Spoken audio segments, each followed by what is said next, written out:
বৈরী আবহাওয়ার পরও এবছর মৌলভীবাজারের পাহাড় টিলায় লিচুর ভালো ফলন হয়েছে। স্থানীয় উন্নত জাতের রসালো মৌসুমি ফল লিচু এখন গাছে গাছে ঝুলছে। গাঢ় আকর্ষণীয় লাল রঙের তুকায় তুকায় লিচু দেখতে খুবই চমৎকার। শুধু তাই না, পাহাড় টিলার লিচু বাগানগুলির দৃশ্য এখন অন্যরকম এক মুগ্ধতা ছড়িয়েছে। বৈশাখের পর জ্যৈষ্ঠে লিচু পাকতে থাকায় চাষিরা এখন গাছ থেকে লিচু নামাতে ব্যস্ত সময় পার করছেন। আর পাইকাররা এসব ফল কিনে নিতে প্রতিদিন ভোরে জড়ো হচ্ছেন বাগানে বাগানে। বাজারে ব্যাপক চাহিদা থাকায় লিচুর দামও পাওয়া যাচ্ছে ভালো। পাহাড়ি জায়গা আগর থেকে আমার লেচুটা একটু সুস্বাদু, একটু মিষ্টি ভালো হয়।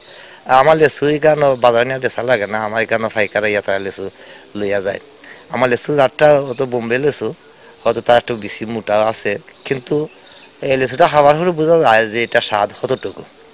সেনের স্বাদটা এটা ঠিলা জায়গা, এই কারণে লেচুর স্বাদটা একটু বেশি। যদিও এবছর আমরা অনেক বৃষ্টি হয়েছে, তারপরেও আমরা একটা বালা ফলন পাইছি এবং নানান ধরনের বালা ফিডব্যাক পাইছি। আমরা এখন পর্যন্ত বাগানো প্রায় 1 লক্ষ টাকার লেচু বিক্রি করছি, আর আজকে মনে হয় দেড় লাখ টাকার মতো লেচু বিক্রি করতে পারবো। 100 লিচু আকার বেঁধে 250 থেকে 300 টাকা পর্যন্ত বিক্রি হচ্ছে। এ পর্যন্ত জেলায় কোটি টাকার উপরে লিচু বিক্রি হয়েছে। আবহাওয়া মাটি এই জেলার লিচু চাষের জন্য খুবই উপযোগী। কাজেই জেলার সবকটি উপজেলার পাহাড় টিলা ও সমতল ভূমিতে লিচু চাষাবাদ হয়ে আসছে। তবে সবচেয়ে বেশি লিচু চাষ হচ্ছে মৌলভীবাজার সদর উপজেলার পাহাড় বর্ষিজুড়া, শেমিরকুনা, জগন্নাথপুর, এছাড়া কমলগঞ্জ, শমশননগর, জুরি, বড়লেখা সবকটি উপজেলার পাহাড় টিলাতে। কৃষি বিভাগ বলছে এই জেলায় সাধারণত স্থানীয় জাতের লিচু চাষ হয়।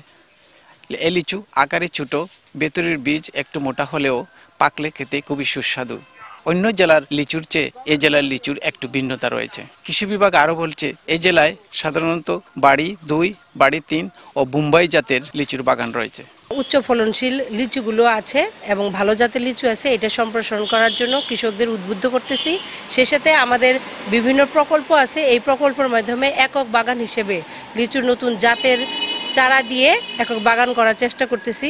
আমরা আশা করছি ভবিষ্যতে লিচুর নতুন জাত দ্বারা এই মৌলভীবাজার জেলার লিচুর অনেক ভালো ফলন হবে এবং জেলার চাহিদা মিটিয়ে আমরা বাইরেও দিতে পারবো। কৃষি সম্প্রসারণ অধিদপ্তর জানিয়েছে এবছর জেলায় 74টি বাগানে 250 হেক্টর জমিতে লিচুর চাষাবাদ হয়েছে। আর উৎপাদন ধরা হয়েছে 1980 মেট্রিক টন, যা টাকার হিসাবে 30 কোটি টাকার উপরে। পাহাড় বর্ষিজুড়া থেকে শাহ অলিদুর রহমান, সময় সংবাদ, মৌলভীবাজার।